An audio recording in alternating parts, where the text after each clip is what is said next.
Donc c'est Jamel Jazouli. Moi, je suis tout simplement enseignant du langage arabe appliqué au Coran, en fait. Donc mon objectif, effectivement, c'est vraiment de donner aux gens d'abord l'amour de la langue arabe, mais surtout l'amour du Coran, et voir comment, justement, à partir de la langue arabe, pouvoir justement faire ressortir tous les trésors qu'il y a dans le Coran al-Karim. Voilà à peu près ma présentation. Je ne pense pas qu'il y ait autre chose à dire. Alors, on m'a demandé de parler un peu de qu'est-ce que pouvait être l'utilité, ou en tout cas comment utiliser la richesse de la langue arabe pour justement essayer de faire ressortir les différentes significations qu'on peut retrouver dans le Coran. Alors pour ça, j'ai décidé de prendre un terme dans le Coran qui revient pas si souvent que ça, c'est le terme al-qadr. Al-qadr, qui revient exactement 7 fois dans le Coran. Mais avant de parler de Al-Qadr et de vous parler de la lexicographie, pour vous montrer comment la lexicographie est importante pour faire ressortir les significations du Coran, je vais partir par une petite, enfin c'est pas une anecdote, c'est plutôt un enseignement que j'ai retrouvé d'un cheikh qui est le cheikh Al-Darqawi, pour ceux qui connaissent, et qui parlait de son maître, qui s'appelait Cheikh Ali Al-Jamal. Il disait ceci, donc parmi tous ceux que m'a dit le cheikh, rahimahullah, il a dit, donc le cheikh Al-Jamal lui a dit, Ya waladi la takhtar halan ala hal. Il a dit, oh mon fils, ne choisis jamais un état plutôt qu'un autre, c'est-à-dire une situation plutôt qu'une autre, une circonstance plutôt qu'une autre. Ne choisis pas, quelle que soit la circonstance qui vient, bismillah.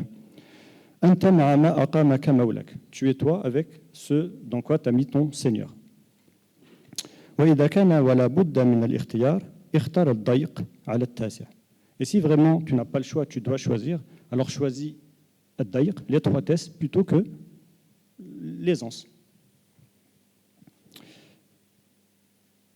Et il dit انظر قوله تعالى. Et donc là, il va donner la preuve de ce qu'il dit. Il dit pourquoi il faudrait choisir ce qu'il y a de plus, ce qui va nous mettre à l'étroit plutôt que ce qui va nous mettre à l'aise. Et il donne le dalil, la preuve du Coran. Il dit, Dieu ne dit-il pas Inna anzalnahu fi laylatil qadr wa ma adraka ma laylatul qadr laylatul qadri khayrun min alfi shahr. Quel est le rapport? Donc quel est le rapport entre le fait de dire que à partir de ces 3 versets, il a dit qu'est-ce qu'il faut choisir? Il faut choisir l'étroitesse et non pas la facilité, l'aisance plutôt. Alors c'est là on va faire de la langue arabe ensemble, et donc je vais revenir sur la racine qadar. Al-Qadr, c'est un terme qui veut dire beaucoup de choses, comme pour le terme de la langue arabe en vérité. Il apparaît 7 fois dans le Coran, 3 fois sous la signification plus ou moins de valeur, d'estimation, lorsque Dieu dit « Wa ma qadarullah haqa qadrihi ». C'est une expression qui revient 3 fois dans le Coran. Ils n'ont pas estimé Dieu à sa, on va dire, juste valeur. C'est comme ça qu'on traduit en tout cas. Le qadr ici, ce serait la juste valeur. Et puis il y a dans un autre verset, Sourate 65, verset 3, c'est l'idée de, non pas de valeur, enfin, ça peut être toutes ces idées-là, mais généralement on le traduit par l'idée de mesure, lorsque Dieu dit « Ja'alallahu li kulli shay'in qadara ». Dieu a donné à chaque chose, on va dire, une juste mesure. Donc il y a l'idée de valeur, il y a l'idée de mesure. Et puis troisièmement, il y a la fameuse sourate de Laylatul Qadr qui dit « Inna anzalnahu fi laylatil qadr ». Et ici, souvent, on traduit le qadr par le destin. D'accord ? Donc là, vous voyez, il y a trois grandes idées qui ressortent dans les traductions, on va dire, générales, qui sont la valeur, la juste mesure et le destin. Alors, en vérité, si on reprend cette racine, et là, on va faire de la lexicographie ensemble pour essayer de comprendre, en fait, qu'est-ce qu'il y a derrière ce mot et pourquoi on peut dire toutes ces choses-là. D'abord, il faut savoir que dans la langue arabe, un mot provient d'une racine, et cette racine, en fait, elle renvoie toujours à des sens qui sont des actes, des actions, des états, des capacités. Et là, dans le cadre de l'Qadr, si on va regarder ensemble, vous allez voir, qu'on prend la lexicographie, on a cette première idée. Alors déjà, il faut faire une différence entre al-qadr, al-qadar, al-qudra, al-qadara. Tout ça sont des masdars, ça veut dire des noms d'action, c'est l'action de cette racine, mais avec des nuances, il y a toujours des nuances selon la forme que ça va prendre. Et si on regarde la langue arabe, première idée de qadr, donc qadara, le verbe qadara, Et son nom d'action, c'est le qadr, le fait de faire cette action-là. Et on va dire c'est estimer et apprécier quelqu'un ou quelque chose. Qadartu shay'an ou bien qadartu fulanan, c'est je l'ai estimé et apprécié en même temps. Apprécier pas dans le sens d'aimer, apprécier dans le sens d'estimer. D'accord ? Apprécier quelque chose, ça veut dire l'estimer et lui donner voir ce qu'il vaut. Deuxièmement, on trouve aussi qadara dans le sens de accommoder comme il faut quelque chose. D'accord ? Qadara shay'an, donc on va l'accommoder.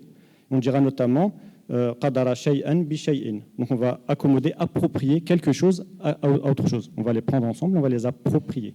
Okay. Donc là, vous voyez, ça fait deux idées. Et souvent, c'est ça les deux grandes idées, on va dire. Donc l'idée d'estimer, donc c'est plutôt par la pensée, par l'esprit, estimer, apprécier.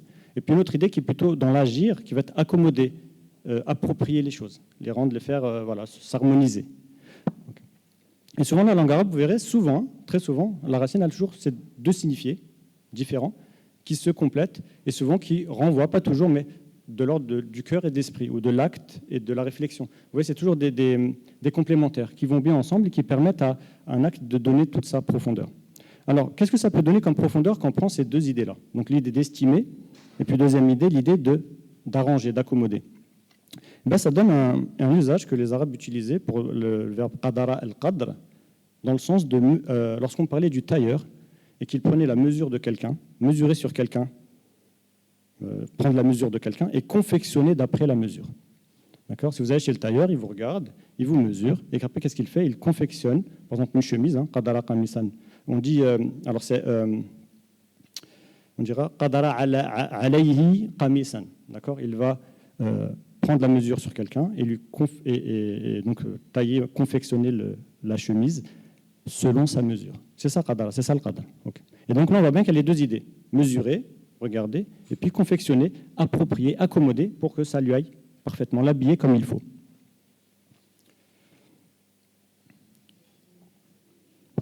D'où ça a donné les idées, mais c'est là qu'on va mieux les comprendre, ces idées-là, l'idée de décréter quelque chose à quelqu'un, ou bien assigner à quelqu'un quelque chose. Donc ce n'est pas assigner, décréter dans le sens juste décréter, c'est décréter parce qu'on a jugé que c'était ce qu'il y avait de mieux, c'était la juste mesure, on a pris la chose et on l'a décrétée telle qu'elle. D'où ça va donner l'idée du destin.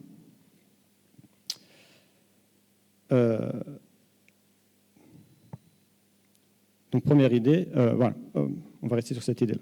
Donc là on voit qu'il y a l'idée de, quand on prend la juste mesure d'une chose, finalement on prend sa valeur. On la détermine, donc l'idée de détermination. Il y a aussi l'idée du destin, et le destin, finalement, on voit bien que c'est très important à comprendre. En fait, le destin, c'est quoi ? C'est qu'on vous apprécie selon ce que vous êtes, et on confectionne votre vie à la mesure de ce que vous êtes. Et jamais, ni plus ni moins.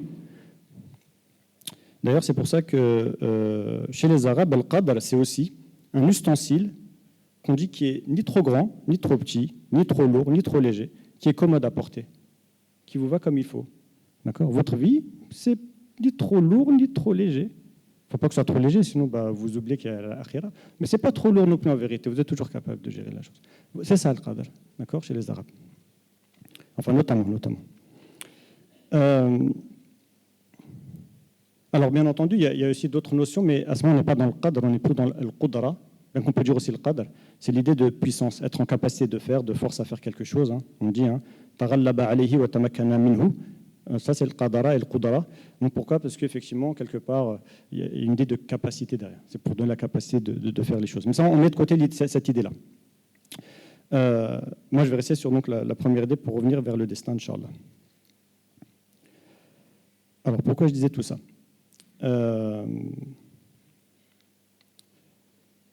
C'est parce que quand on a dit tout ça, on n'a pas encore tout dit.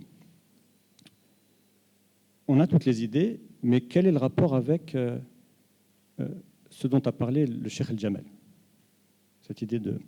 Alors c'est ce qu'on va voir maintenant. En fait, quand on regarde les lexicographies, ils disent « qadara » veut dire aussi acculer quelqu'un, le réduire à l'extrémité. « Qadara alayhi » ça veut dire qu'il a réduit à rien. Il a acculé au plus... Voilà, il a écrasé. D'accord ? Et cette idée d'étroitesse, comme on parlait tout à l'heure, on parlait de daïq. D'accord ? Réduire à l'extrême, mais aussi l'idée d'être parcimonieux à l'égard de quelqu'un. Quand Dieu dit dans le Coran qadara alayhi rizqahu, qadara alayhi rizqahu, ça veut dire il a réduit un peu sa part de bien. D'accord ? Dieu, parfois, il vous réduit ses biens. Il vous réduit à très peu de choses. Et tout ça, donc il y a pas cette idée de daïq finalement aussi. Alors, on va essayer de comprendre pourquoi.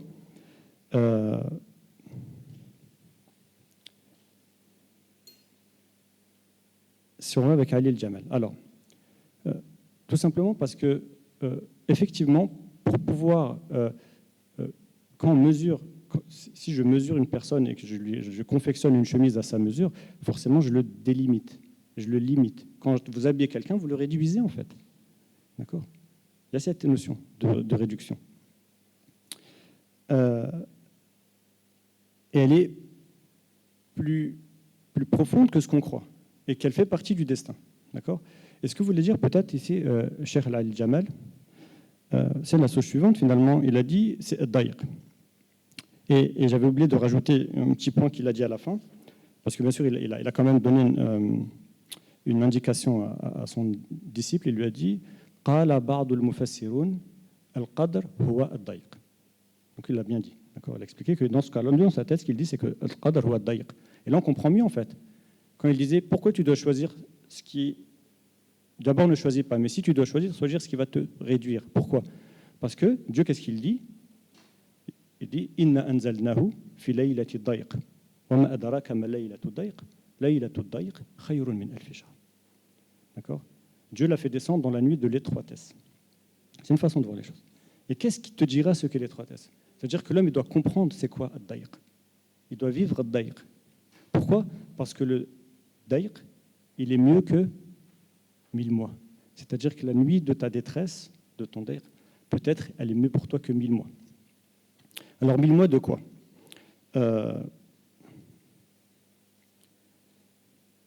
Là, je vais revenir à le tafsir de Tabari.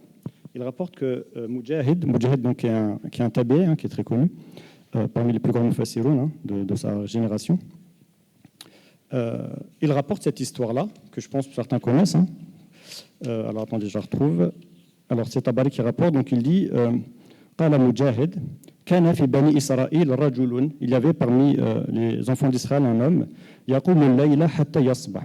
D'accord, donc il se levait la nuit jusqu'au matin, ça veut dire qu'il priait toute la nuit. Thumma yujahid al-adu bin nahar hatta yumsi. D'accord, et ensuite il combattait l'ennemi toute la journée jusqu'au soir. D'accord, c'est ce qu'on appelle le principe du ribat. En fait, il habitait dans un ribat et puis il priait la nuit et il combattait le jour. Il faisait ça toute sa vie. ففعل ذلك ألف شهر. Et il a fait ça pendant 1000 mois. 1000 mois, c'est-à-dire toute sa vie en fait, 80 ans. فأنزل الله هذه الآية ليلة القدر خير من ألف شهر. C'est-à-dire خير من. Alors, ça veut dire قيام تلك الليلة خير من عمل ذلك الرجل. C'est-à-dire que le fait de se lever dans cette nuit est mieux que ce qu'a fait cet homme pendant 80 ans. C'est-à-dire prier toutes les nuits et combattre tous les jours pendant 80 ans. Ici, il faut bien comprendre le mot qiyam. Qiyam, c'est se lever et tenir debout. C'est-à-dire, il dit, l'homme qui peut, au moment de son daïr, de l'étroitesse, une très grande maladie, un très grand malheur, ne pas laisser son âme fuir, trouver une issue, mais se lever et prendre en charge la chose, peut-être que ça, c'est meilleur que 1000 mois d'adoration que vous pourriez faire. 80 ans et vous priez et combattez la nuit. Il est peut-être mieux à ce moment-là, si vous comprenez ce moment-là et que vous faites face au malheur, il est peut-être mieux pour vous. Voilà. Donc c'est ce que voulait dire l'imam Ali el-Jamal. Et ce qu'il dit, ça correspond à la langue arabe en fait. Ce n'est pas quelque chose qu'il invente en fait. C'est juste une bonne compréhension de ce que c'est la langue arabe. Alors, je vais donner deux autres preuves, comme ça, pour que vous voyez que la langue arabe, elle est belle. D'abord, je vais revenir à la sunna. Quand le prophète, alayhi salatu wassalam, nous demande de rechercher les Laylat al-Qadr dans les 10 derniers jours de la nuit, il nous donne une façon de faire. Ça s'appelle l'i'tikaf, la retraite. Si vous voulez chercher le destin, la meilleure façon de faire, c'est de suivre la sunna qui est de vous enfermer dans la mosquée. Une retraite spirituelle dans la mosquée. Mais plus que ça, qu'est-ce qu'il faisait dans la mosquée ? Est-ce qu'il était juste dans la mosquée ? Non. Il était dans une tente à l'intérieur de la mosquée. Et cette tente, c'était une tente qui peut, contenir une seule personne seulement. Vous voyez le daïq ? Là, il y a un indice du prophète. Il y a un daïq. Et c'est ça, comme ça, vous allez trouver la nuit du destin. Ça, c'est symbolique, en fait. En fait, c'est intérieurement, il va falloir trouver cette étroitesse en vous.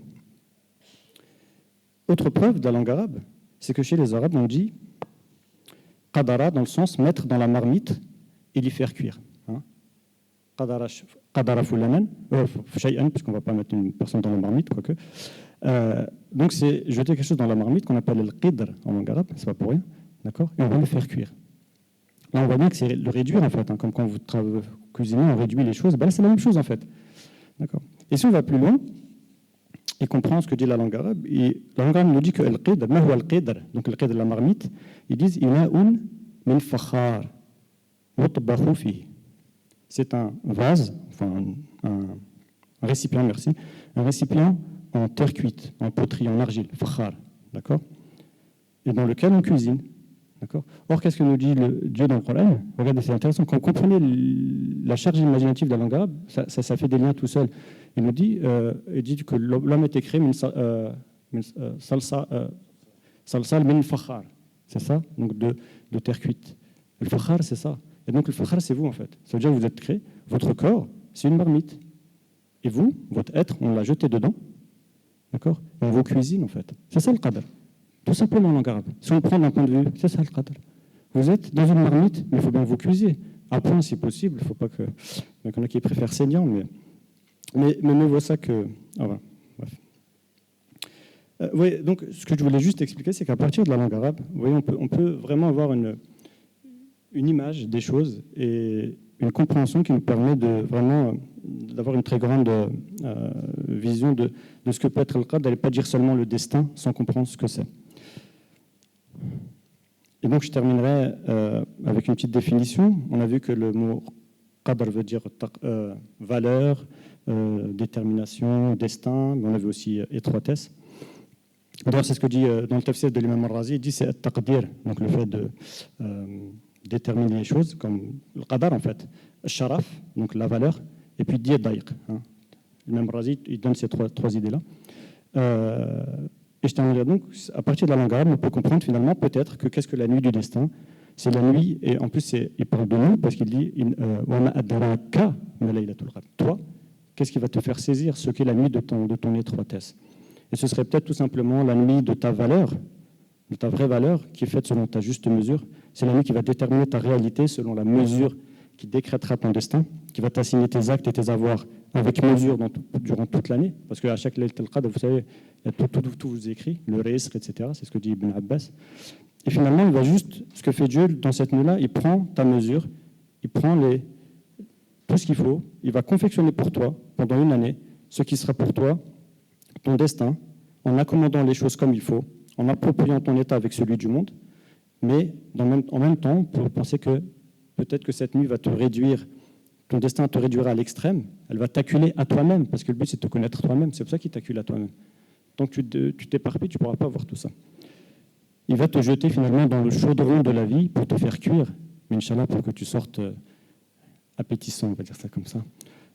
Merci pour votre attention, je pense que je n'ai pas besoin de t'en faire dire plus. Assalamu alaikum wa rahmatullah.